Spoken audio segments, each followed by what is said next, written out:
El versículo 1 vemos que dice: cuando pues el Señor entendió que los fariseos habían oído decir, Jesús hace y bautiza más discípulos que Juan, salió de Judea y se fue otra vez a Galilea. ¿Por qué se fue Jesús hacia Galilea? Sabemos que nuestro Señor Jesucristo había predicado mucho en ese lugar y ya los fariseos estaban molestos por su popularidad.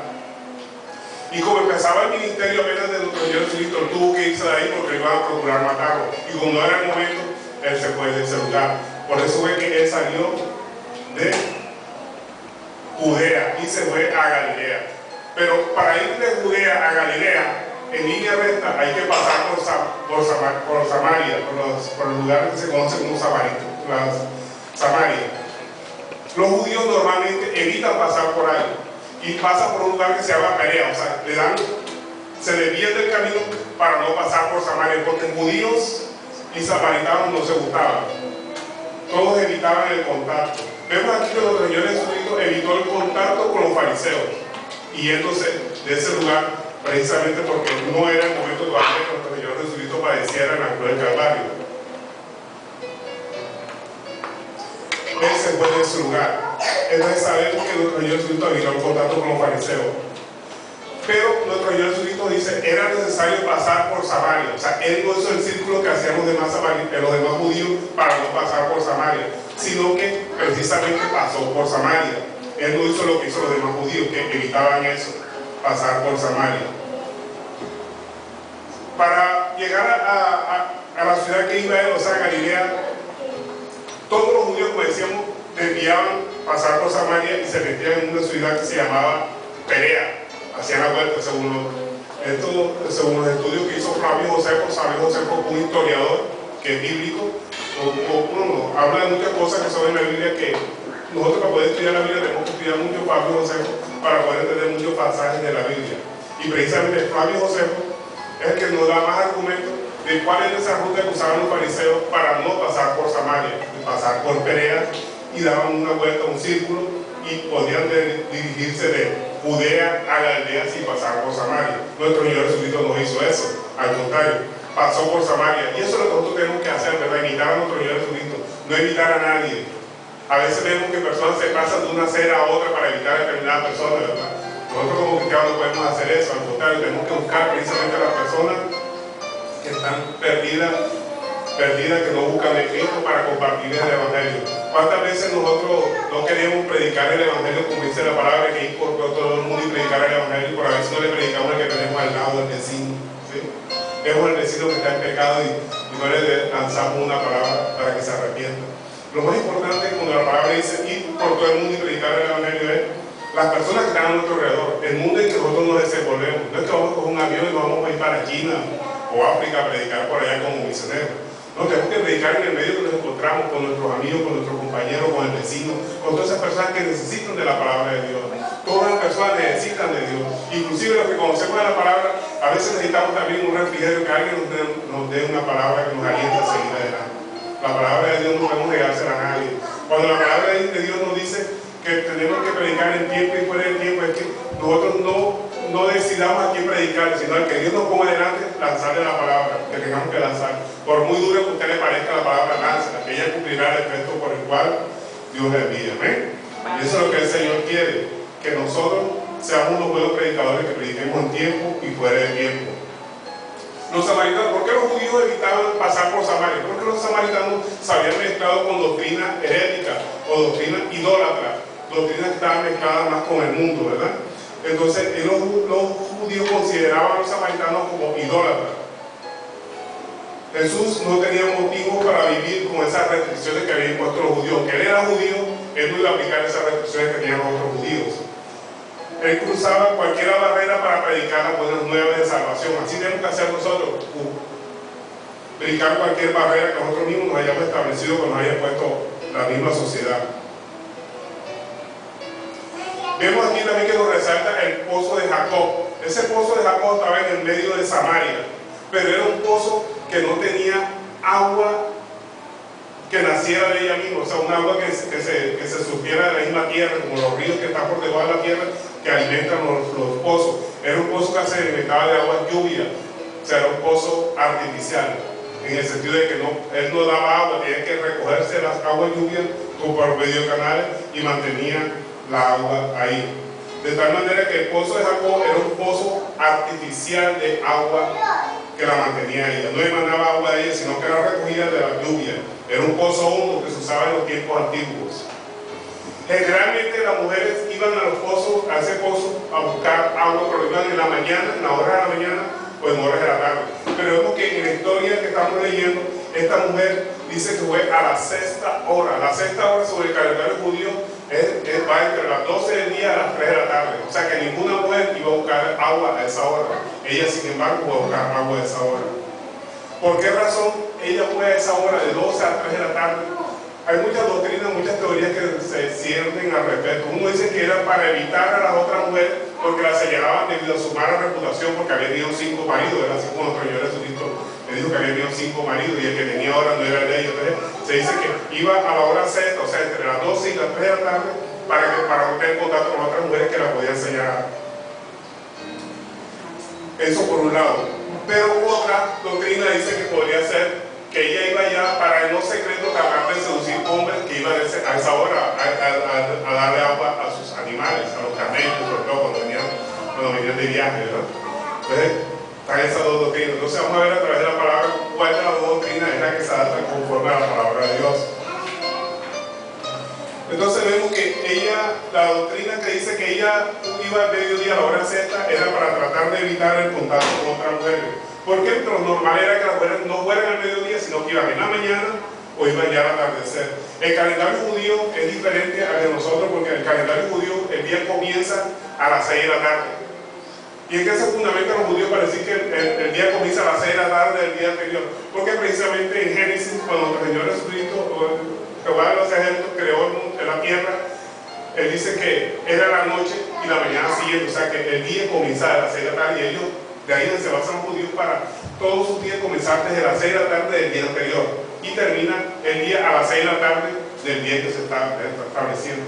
Por eso que la misma doctrina de una iglesia aquí que celebra mucho la ley sabática, el sabbat, y ellos comienzan a celebrar el día de descanso el viernes a las 6 de la tarde y termina el sábado a las 6 de la tarde, porque el día según ellos comienza a las 6 de la tarde, o sea, ahí está con la doctrina judía.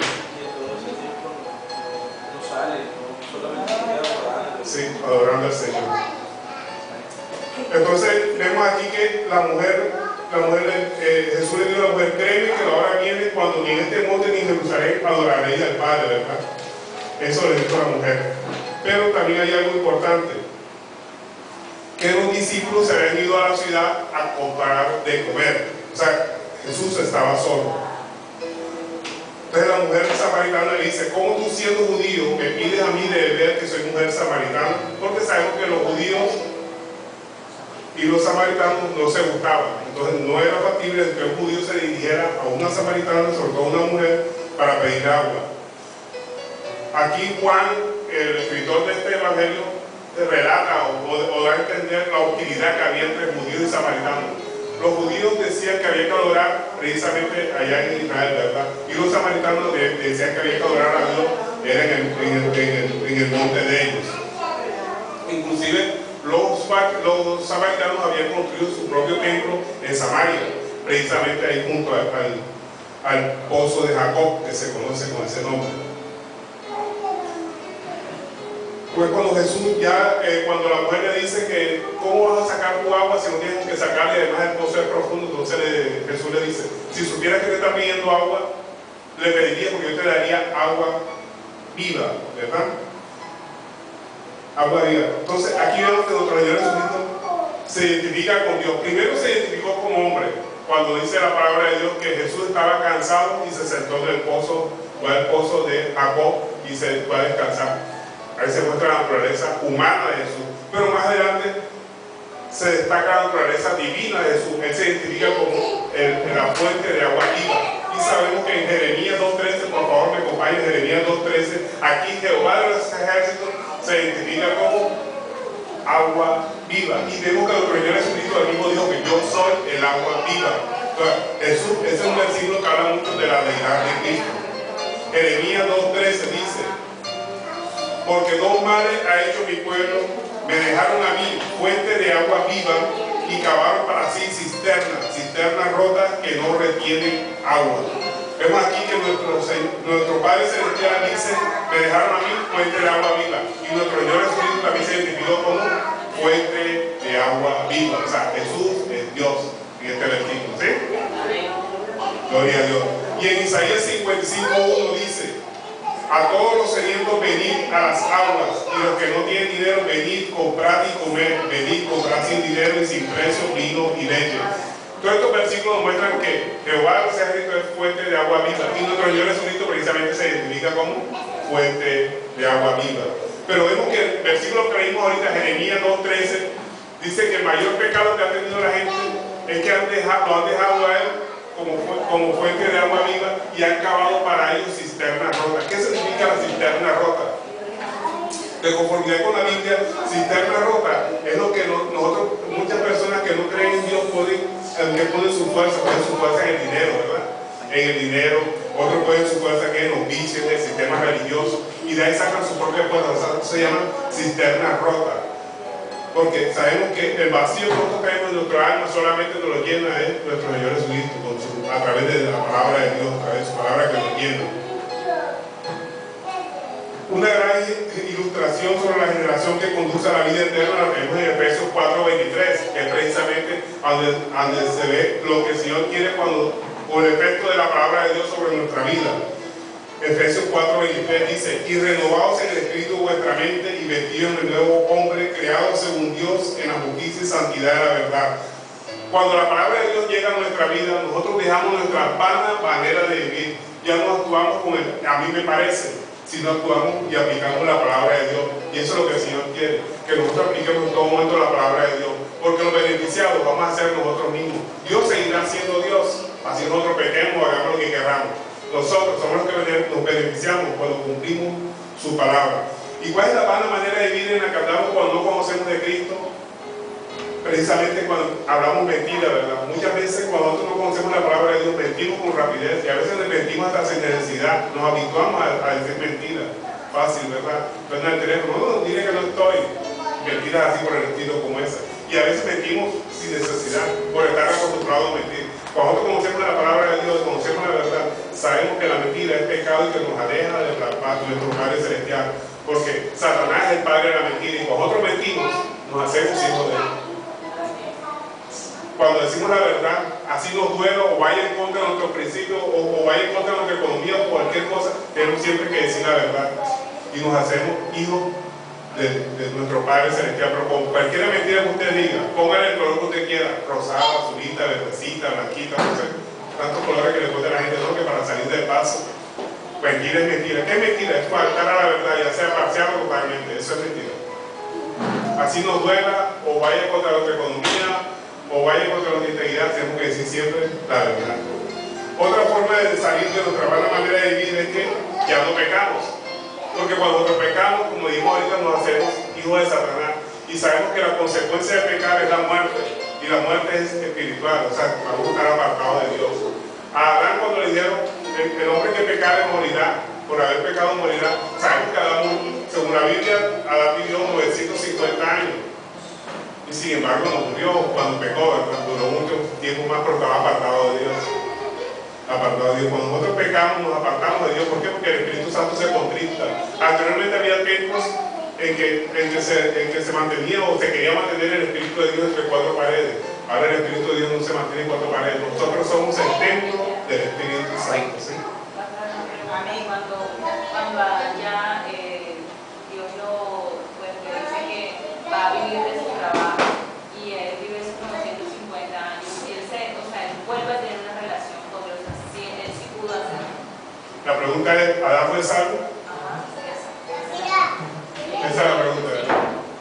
Bueno, de conformidad con la palabra de Dios, vemos que nuestro Señor le dijo a él, cuando Adán pecó y se le acercó Jehová a los ejércitos, le dijo, Adán, ¿dónde estás tú? Y dice Adán, me escondí. Entonces dice, ¿por qué te escondiste? Dice, no, porque estaba desnudo. Y el Señor dice, ¿por qué sabías que estaba desnudo? ¿Comiste del árbol de la vida? Y es cuando se demuestra pues, que él había comido el árbol de la vida. Entonces cuando dice, no, la mujer que tú me diste. ¿Y qué dice la Biblia posteriormente? Que nuestro Señor lo cubrió con pieles. Y las pieles, en ese momento cubrirlo con pieles significa cubrir sus pecados. O sea, sus pecados fue cubierto. ¿Sí? Entonces vemos aquí que hubo un arrepentimiento de parte de él en forma indirecta. Y Jehová los ejércitos dice que lo cubrió con pieles. ¿Y qué es lo que hace la sangre de Cristo cuando tú vas en arrepentimiento ante él? Tu sangre nos cubre y nos limpia de todo pecado. Entonces, por esa parte, ese versículo que dice que Jehová los cubrió con piel, donde se supone que fueron limpios del pecado que habían cometido.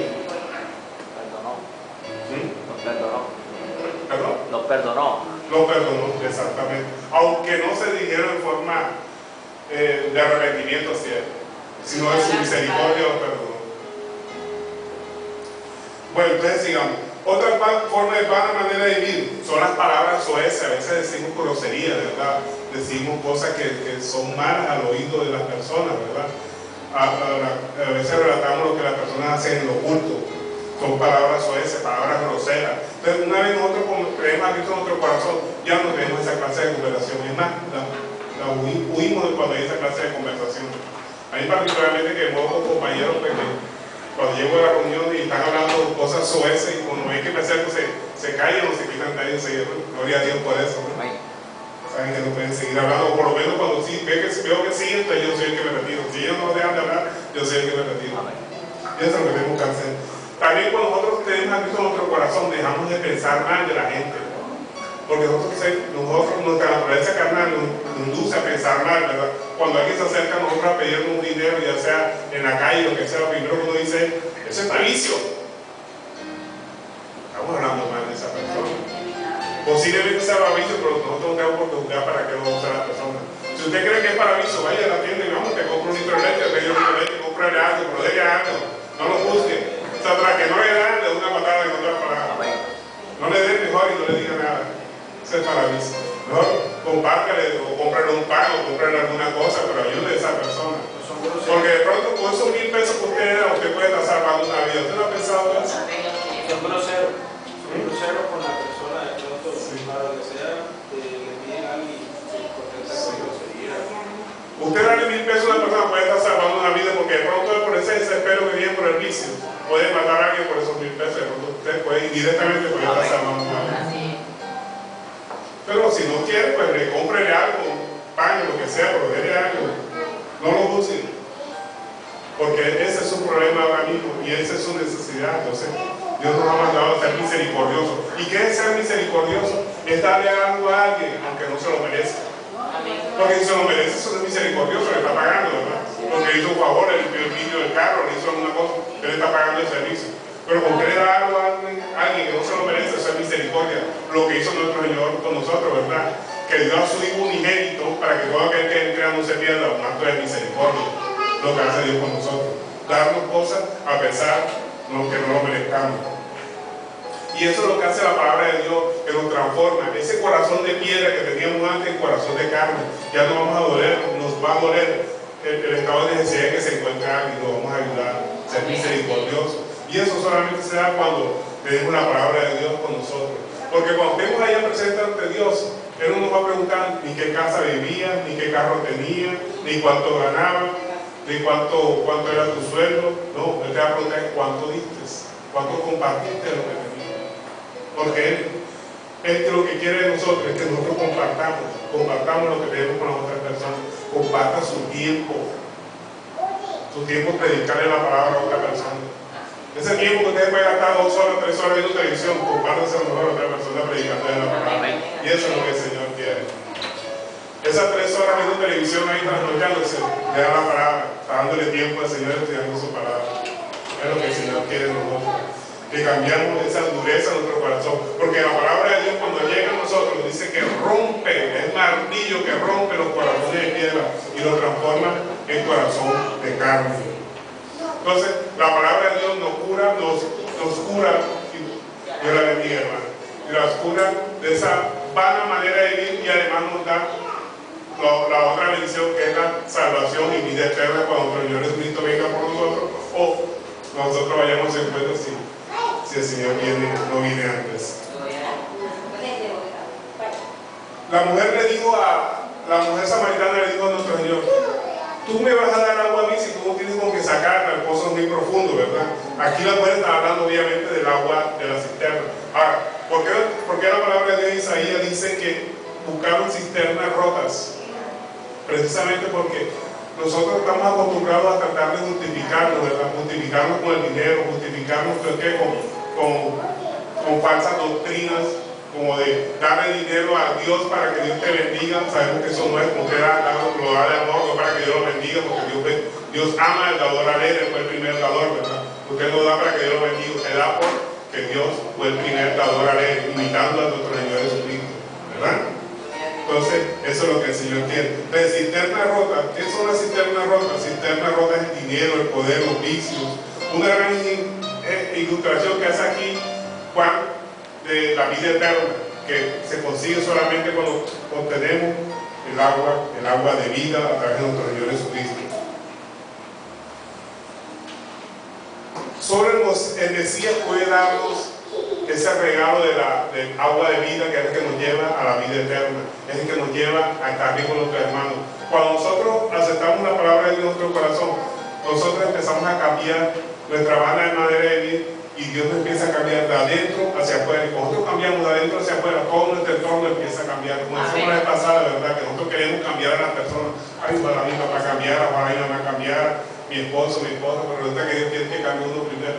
Cuando uno cambia, nuestro entorno cambia automáticamente. Dios no trabaja de afuera para él, Él trabaja de adentro para afuera. Él trabaja con nosotros primero, cambiándonos nosotros, y después, con base en el testimonio que nosotros damos, cuando hemos cambiado, las demás personas empiezan a cambiar. Se acercan. Porque dice, yo quiero lo que él tiene. Porque anteriormente yo le decía a alguien y me contestaba 4, ahora no, veo que ni siquiera me contesta, entonces yo quiero eso.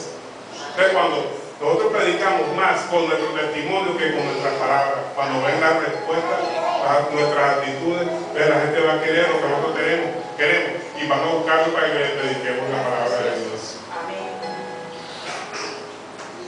Pero aquí vemos algo importante, que la mujer, cuando Dios le dice, cuando nuestro Señor Jesucristo le dice, y también que Él es Dios, le dice: si buscaran el agua de vida que yo les daré, no tendrán sed nunca. Y la mujer, en forma egoísta, miren lo que dice la mujer: tenemos que compartirla. Ella nunca pensó en compartirla, la quiso fue solamente para ella. Una actitud egoísta de parte de ella.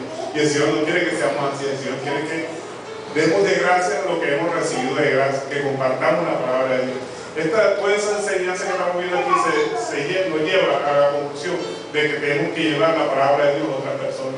Y no tenemos que ir tan lejos, alrededor, mira a su alrededor, donde usted se desenvuelve todos los días, a esas personas que tienen que predicar, hablarles de Dios. Seamos evangelistas en tiempo completo, no evangelistas de la secreta. Cristianos de la secreta que solamente se conocen en la iglesia, pero por fuera nadie sabe que es cristiano, ¿no? Quiere que seamos cristianos en todo momento. Y el cristiano se conoce por su forma de hablar, por su forma de comportarse. Lo que hablamos de la palabra de Dios, estamos hablando de Cristo. Cristo no vino a quitarnos la dificultad. Ella pensó que vino a quitarle la sed física, ¿no? Cristo no viene a eso. Él nunca nos ha ofrecido casa, carro y beca a solucionando los problemas. No, ese no es el ofrecimiento de Cristo, ¿verdad? Él vino a cambiarnos, a cambiar nuestra vana manera de vivir, en la forma como nos comportábamos antes, en la forma como actuábamos antes. Y nos da el poder para hacerlo con base en su palabra, el poder que nos da el Espíritu Santo, porque precisamente el Espíritu Santo nos da poder de amor y de dominio propio para decir no al pecado. Dios nunca nos va a cambiar a nosotros tenemos que cambiar con base en la palabra de Dios, cuando aplicamos la palabra de Dios, no con esa oración falsa que algunos hacen y dicen: Señor, cambia. Y dice: Señor, cambia tú, dejo mi palabra para que la apliques, porque nos da dominio propio. Y el dominio propio lo aplicamos cuando leemos la palabra y le decimos no al pecado con base en la palabra. Y ¿Y qué pasa? Satanás se va enseguida corriendo de ahí, porque si nosotros aplicamos la palabra en nuestra vida, dice la palabra de Dios que Satanás se va. No tiene que estar peleando contra la hechicería ni la brujería, que le echaron un poquito aquí, le echaron una agüita allá. No, que apúntese a la palabra, que todo eso es basura, si le echen lo que le echen. Amén. No tiene que ponerse a estar reprendiendo. Ya hemos visto mucho que significa reprender, ¿verdad? Nosotros tenemos que ser cristianos inteligentes. Cuando estudiemos una palabra, estudiemos el significado de ella. ¿Qué es reprender? Ya que llegamos a ese punto, ¿qué es reprender? Reprender es regañar, llamar la atención. Usted puede reprender un poco de agua que le echen. Reprende en el nombre de eso. ¿Cómo va a reprender un poco de agua que le echen un poco de basura? Eso es basura, hermano. Límpielo con un trapero, cobre, limpie eso. Eso no es nada, eso no es nada, eso es basura. Simplemente aplique la palabra de Dios a su vida y Satanás huye de su vida. Está reprendiendo demonios. Los demonios no se pueden reprender, hermano. Te puede regañar un demonio. Es como regañar un rapero. Oye, no robes más. El rapero seguirá robando, así no meten preso. Reprender es regañar. La potestad que nos ha dado Dios es: sobre los enfermos pondrán la mano y estos salvarán, y echarán fuera demonios en mi nombre, ¿verdad? Echarlos fuera, no reprenderlos. Todavía hay muchos cristianos que tienen la costumbre de estar reprendiendo demonios. Pero bueno, se le ha dicho varias veces y todavía siguen lo mismo. El demonio no se arrepiente. El demonio nunca se va a arrepentir, así es. Ahora, hay una tormenta, también reprenden la tormenta. El único que tiene la facultad de reprender la tormenta era nuestro Señor Jesucristo. O sea, regañarla. Él sí podía, porque él fue el que hizo el mundo y él puede reprender una tormenta. Esa facultad no se nos ha dado a nosotros. Nosotros nos dieron dos facultades. Sobre los enfermos pondrán las manos y sanarán y echarán fuera del mundo. No más. Pero usted está limitado, ahora se reprende hasta la mosca. ¡Ay, no! ¡Que reprendo el nombre de eso! Hasta la salamanquera se reprende. No reprenda eso. Échalo fuera, simplemente. Pues sí, entonces tenemos que ser cristianos inteligentes, investigar el significado de la palabra. Antes de reprender, ¿qué significa reprender? Y mire, para decir, la Biblia nos ha dicho que nosotros podemos regañar a un demonio. Porque reprender es regañar. Nosotros no tenemos esa facultad. Si no podía reprender a nuestro Señor Jesucristo, nuestro Señor Jesucristo sí reprendió demonios y hasta habló con ellos. A nosotros no se nos ha mandado a hablar con demonios y nos echarlos fuera en el nombre de Jesús. Nuestro Señor Jesucristo dialogó con un demonio. Nosotros no se nos dio esa facultad. Es más, si la palabra de Dios nos está diciendo que él es padre de la mentira, si usted se pone a hablar con un demonio, le va a decir mentira. No hable con un demonio, échelo fuera. Entonces vemos que el Señor Jesús hace un acto profético, le dice: llama a tu marido y ven acá. Obviamente sabía quién era esa mujer. Es la mujer cuando le responde, ¿verdad? No, no tengo marido, entonces no tenía Cristo. Le dice: 5 maridos has tenido y el que tienes ahora no es tu marido. O sea que estaba saliendo con alguien escondido por ahí, y de su amante. ¿Verdad? Le dijo a la mujer, entonces, parece que eres profeta. Cuando digo parece que eres profeta, aquí nos da una luz de quién era esa mujer. Una mujer que conocía la palabra de Dios. Los samaritanos tenían la particularidad que conocían la Torá, al igual que los judíos. Pero había una diferencia entre la Torá judía y la Torá de los samaritanos, que era el lugar de adoración. Porque el lugar de adoración, la Torá samaritana decía que era precisamente en el pozo, junto al pozo de Jacob. Y la Torá judía decía que era acá en Jerusalén. Y de ahí la pregunta de la mujer más adelante. Pero vemos algo importante aquí, que cuando nuestro Señor Jesucristo le dice: bien has dicho, no tienes marido porque 5 has tenido y el que tienes ahora no es tuyo. Todo lo hacía en secreto, pero nuestro Señor saca a relucir algo, ¿verdad? Lo que ella estaba haciendo, le saca a relucir su pecado. Muchas veces, hermano, usted está hablando con alguien y les lanza la palabra y enseguida la persona se siente reprendida automáticamente. No es que usted haya descubierto el pecado, sino la palabra de Dios revela el pecado que la persona tiene y la va a atacar, se va a defender y hasta la puede ofender por una palabra que usted le diga, por la palabra de Dios. Se puede ofender y atacarla a usted. Usted no le presta atención a eso. Si usted la ataca, porque usted dijo una palabra de Dios, está atacando a nuestro Señor, pues está lanzando la palabra. Y nosotros no lanzamos la palabra con la intención de que la persona se ofenda, sino que se arrepienta, de que cambie su vana manera de vivir y busque precisamente a nuestro Señor. Entonces, la mujer esta tenía conocimiento de la ley mosaica, la Torá samaritana. Entonces cuando ella se vio atacada, ¿qué hizo la mujer? ¿Cómo se defendió ella? Le cambió la conversación a nuestro Señor Jesucristo. Entonces, ¿qué le dijo ella? Nuestros padres adoraron este monte y nosotros decimos que adoráis en Jerusalén, que es el lugar donde se debe adorar. Vemos aquí cómo le cambia la conversación cuando nuestro Señor Jesucristo la desarmó. Que le dijo que había tenido 5 maridos y el que tenía ahora no era de ella. Y es cuando ella dice, entonces, ¿dónde se debe adorar? ¿Aquí en Samaria o allá en Jerusalén? Y nuestro Señor Jesucristo le siguió el paso. Y entonces le da la respuesta, una respuesta, obviamente, como toda la respuesta que da nuestro Señor Jesucristo, muy sabia, ¿verdad? Y dice, Jesús le dijo, créeme, mujer, que la hora viene cuando ni en este monte, ni en Jerusalén, o sea, ni en este monte que estaba en Samaria, ni en Jerusalén adoraréis al Padre. Porque los samaritanos habían construido un templo en Samaria y en Jerusalén había otro templo. Entonces, por eso es que la mujer le pregunta, entonces, ¿dónde se va a dar? Lo que demuestra que la mujer conocía bastante de la Torá, conocía la palabra, conocía la Torá judía y conocía la Torá samaritana. Era una maestra de la ley. ¿Sí? Conocía muy bien. Es más, yo cuando vi esta palabra aquí me tocó meterle conclusión hasta con Flavio Josefo para entender todo esto que le estoy diciendo a ustedes. Que eso no lo dice la Biblia porque tienen que estudiarlo por otro lado.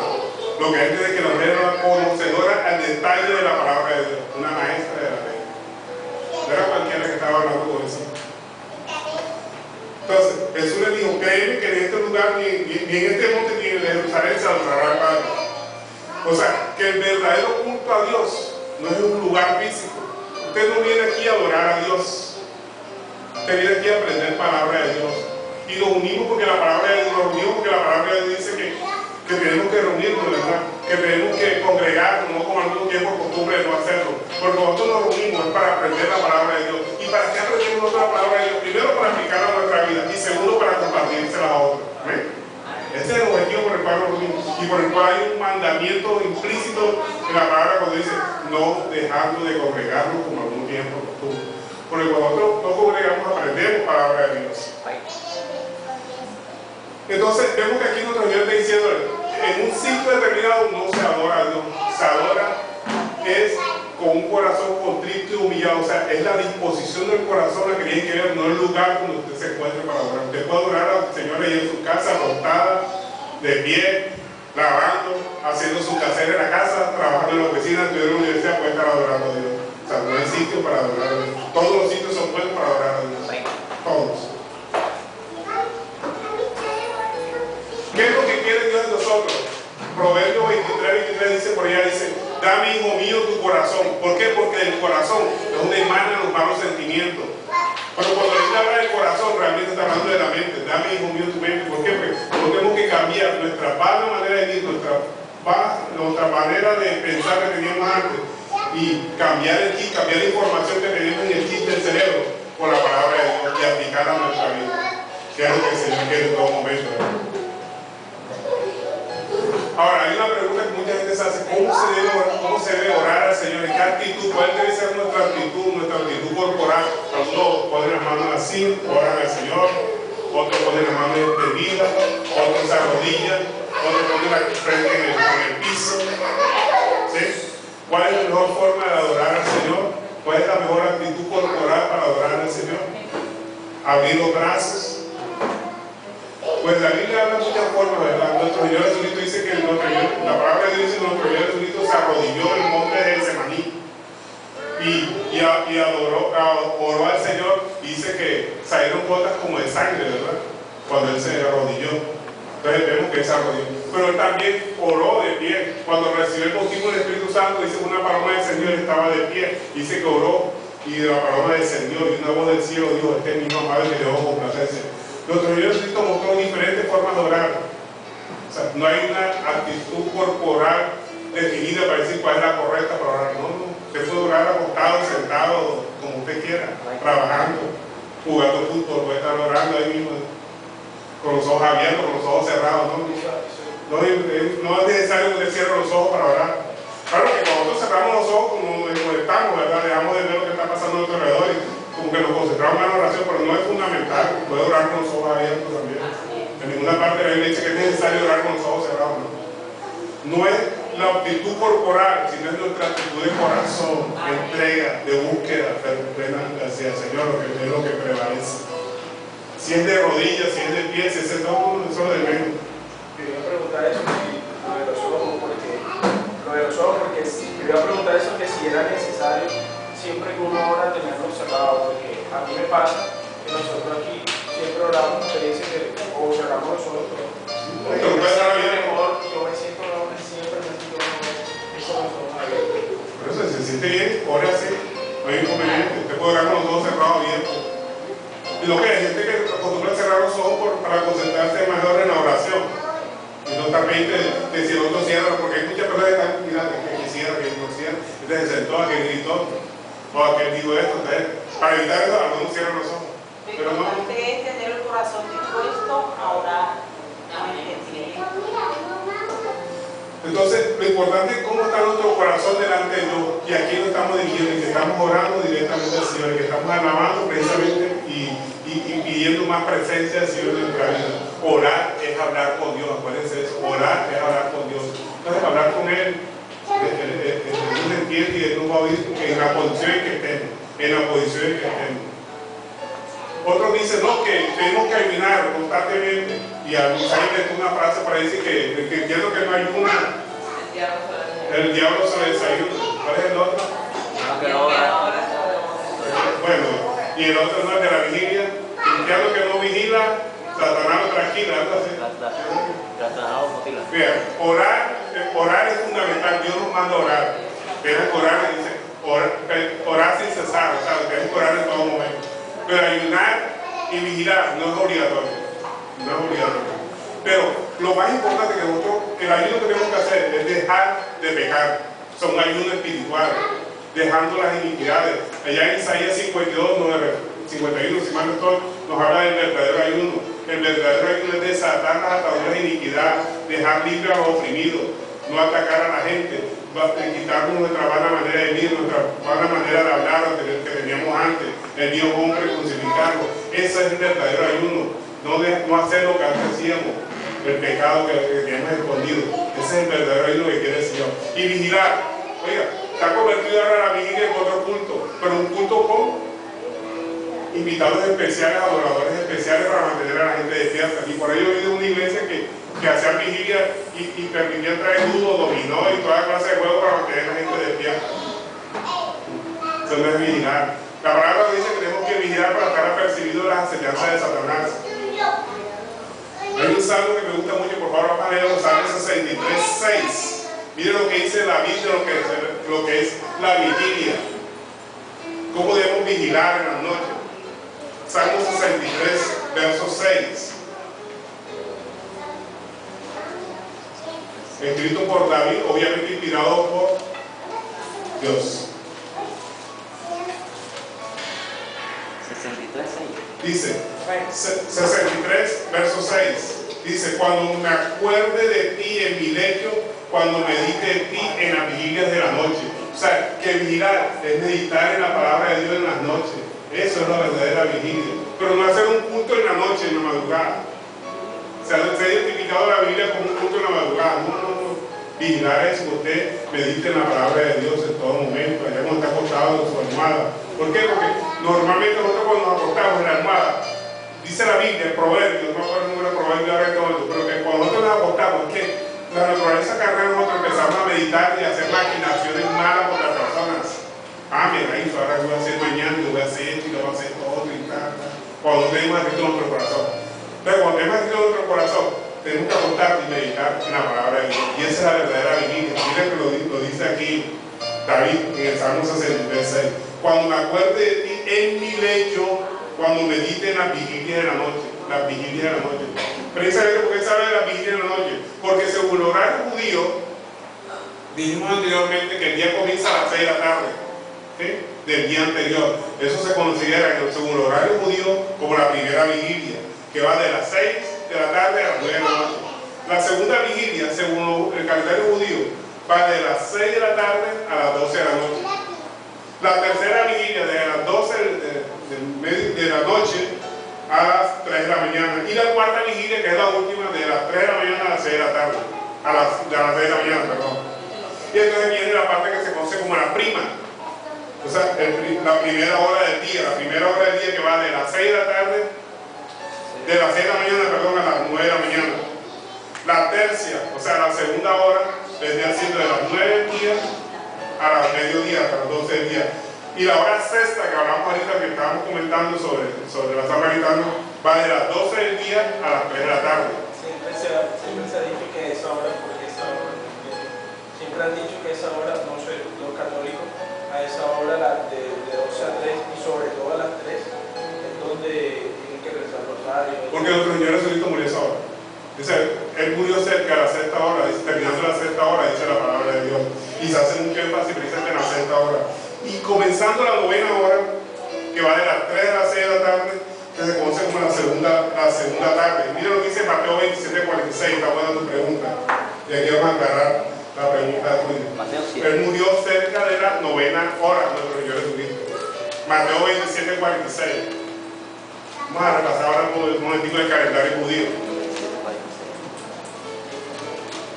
Mateo capítulo 27, verso 46. Dice, cerca de la hora novena, o sea, entre las 3 y 6 de la tarde, clamó a gran voz diciendo, Elí, Elí, lama sabachthani, que esto es, Dios mío, ¿por qué me has desamparado? Cerca de la hora novena, o sea que no había llegado a las 3 de la tarde, que fue cuando murió nuestro Señor Jesucristo. Pero se hace mucho énfasis en esa hora. Y la hora sexta, la hora novena es entre las 3 y las 6 de la tarde. Por eso dice cerca de la hora novena. Y la hora sexta, mira lo que dice la hora sexta, Mateo 27:45. Vamos a ver lo que significa la hora sexta o cuándo era la hora sexta. Vimos la hora novena, hablamos de la hora sexta. Dice Mateo 27, verso 45. Y desde la hora sexta hubo tinieblas sobre toda la tierra hasta la hora novena. ¿Sí? En ese motivo, cuando nuestro Señor Jesucristo iba a entregar el Espíritu del Creador. Mateo 27:45. Habla de la hora novena. Dígame. Tengo una pregunta. Entonces, según el mundo, lo que yo he vivido, lo que he visto anteriormente en mi vida anterior, es que supuestamente la hora santa está entre esa hora sexta, pero la hora del revés a esa hora es de 12 a 3 de la mañana. Se supone que esa es la hora mal. Así dicen muchos.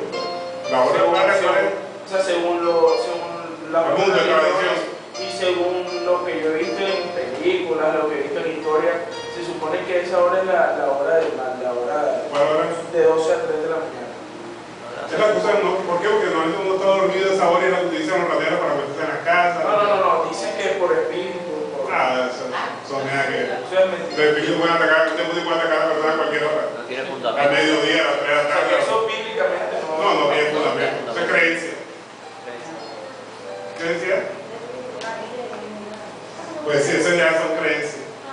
Porque los rateros sí utilizan esa hora para robar porque está todo el mundo dormido, ahí sí te creen, pero la otra no, eso es creencia. Entonces vemos que la primera tarde comienza de las 12 del día a las 3 de la tarde. Y eso tiene fundamento inclusive hasta en el Antiguo Testamento. Mira lo que dice Éxodo 12:6. Precisamente aquí nos habla de las 2 tardes. La conformidad con el calendario judío. 12:6. Éxodo capítulo 12, verso 6 dice: y lo guardaréis hasta el día 14 de este mes, y lo inmolará toda la congregación del pueblo de Israel entre las 2 tardes. O sea, está hablando de la tarde de la hora sexta y la hora novena. Este es puro calendario judío. Pero ¿por qué se trae en relación el calendario judío? Para poder entender de cuando nuestro Señor Jesucristo llegó al pozo, ¿verdad? Al pozo de Jacob a tomar agua. Dice precisamente como vino sediento. Precisamente lo dice que fue a la hora ¿qué? A la hora sexta. Y la hora sexta es de las 12 del día a las 3 de la tarde. ¿Y por qué se resalta la hora sexta? Porque el evangelista hizo la referencia a la hora sexta. Porque eso para demostrar que las mujeres normalmente, allá en ese momento en Samaria, iban a buscar el agua en horas de la mañana y en horas de la tarde. A la hora sexta nunca iban las mujeres. Estaban siempre a los hombres, dándole agua a los camellos, a las bestias con las que pasaban, inclusive iban a tomar agua. Pero la mujer iba en la mañana y iba en la tarde. ¿Por qué esta mujer iba al mediodía? Es la pregunta, ¿verdad? En las horas ordenadas para coger el agua, iban judíos y iban samaritanos. No, la costumbre de que las mujeres fueran a buscar agua era en la mañana y en la tarde. Pero digo, iban judíos y iban samaritanos al mismo tiempo. No, pues no, están en Samaria, no iban judíos. Estábamos hablando de Samaria. Y los judíos detestaban ir a Samaria. Es más, daban una vuelta para no llegar a Samaria. El único que se atrevió o quiso ir a Samaria fue nuestro Señor Jesucristo con su apóstol. Los judíos no iban a Samaria. Iba por ella. Iba por ella. Ahora, pero vemos algo importante. Y aquí es donde está el centro de toda la charla entre nuestro Señor Jesucristo con la mujer samaritana. Fue que cuando nuestro Señor Jesucristo le revela toda la gran verdad, le profetiza a la mujer samaritana lo que ella estaba haciendo, y después le da la respuesta de dónde se tenía que adorar a Dios verdaderamente, cuando dijo que te digo, mujer, que ni en este monte ni en Jerusalén se adorará a Dios, porque Dios busca adoradores que lo adoren en espíritu y en verdad. Y es cuando la mujer dijo, cuando dijo la mujer, ella dijo, sé que ha de venir el Mesías, llamado el Cristo. Cuando Él venga, nos declarará todas las cosas. O sea, ella estaba esperando un profeta mayor que Moisés. Y ojo, que Moisés es el gran profeta del Pentateuco. O sea, esa mujer se conocía el Pentateuco al dedillo. Sabía bastante, para que se den cuenta, sabía mucho. Yo podría decir, a la Biblia no lo dice, pero yo podría decir que era una maestra en Torah. Conocía muy bien la Torah, conocía que Moisés era el gran profeta porque iba a venir uno mejor que Moisés. Entonces por eso que la mujer le dice, sé que ha de venir el Mesías, que es llamado el Cristo, cuando Él venga nos declarará todas las cosas. Y es cuando nuestro Señor Jesucristo le dice, yo soy el que habla contigo. ¿Sí? Nuestro Señor Jesucristo le dice, yo soy el que habla contigo. Entonces la mujer dice que dejó el cántaro y se fue a la ciudad y empezó a predicar. Fíjense usted lo que dice aquí. Me acompaña por favor. Juan capítulo 4 verso 28. Estamos leyendo ahora. Juan capítulo 4 verso 28. Vamos a centrarnos en este versículo y el que sigue. Juan capítulo 4 verso 28 dice, entonces la mujer dejó su cántaro y fue a la ciudad y dijo a los hombres, venid, ved a un hombre que me ha dicho todo cuanto he hecho. ¿No será el Cristo? Entonces salieron de la ciudad y vinieron a él. Le creyeron a la mujer. Oye, si era una mujer de dudosa reputación, ¿por qué le creyeron? Además, ahí está diciendo que ellos también sabían que venía un Mesías. Sí, los samaritanos sabían. ¿El Cristo? Hay una explicación muy grande en esta. Entonces, si ustedes compartan esta enseñanza. Que era una mujer conocedora de la ley, que predicaba sobre la Torá. Todos sabían de que venía un profeta mayor que Moisés, que era el Cristo que estaban esperando. Y dice la palabra de Dios que salieron a buscar al Cristo. O sea, le creyeron a ellos. ¿Pero por qué le creyeron? Porque era una mujer líder religiosa. Era una mujer líder religiosa. Y ella tenía buena reputación en su entorno. Pero ¿por qué dice la Biblia que tuvo 4 o 5 maridos y el que tenía no era el de ella? Porque lo tenía escondido. O sea, el pueblo no sabía eso. Todo lo hacía escondido. Todo lo hacía escondido. Esa era una secreta. O sea, una gran maestra de la ley, pero tenía su vida escondida. Y nuestro Señor Jesucristo se la sacó. Porque ella tenía que las mujeres la señalaran. Esa es la gran pregunta. Ya vamos para allá. Yo te dije que había 2 tesis. Una era que temía que la mujer la señalara y por eso iba al mediodía. Y la otra era que iba a pescar hombres al mediodía. No sé cuál de las 2 se va a usted. De las 10 años. Ay, porque Jesús fue tentado por todo. Ahí por eso es la palabra de nuestro Dios Cristo fue tentado en todo. Ay, no fue tentado también en lo sexual. Ahí está la respuesta. La mujer se lo ofreció. Pero si no iba a ser que iban las demás mujeres y porque tenía que la señalar. No, una tesis sobre eso. Por eso. Esa tesis no era correcta. No era correcto. No era correcta, es la otra. Iba a hacer lo que ella le gustaba, atrapar hombres. Y la Biblia dice que ella le dijo a Jesús que no tenía marido. Sí, no tenía un marido, cuando ella seducía a un mujer, estaba atrapando hombres. Como que dice, este es mi hombre. Este lo cojo yo aquí, está solito y solito, me lo atrapo.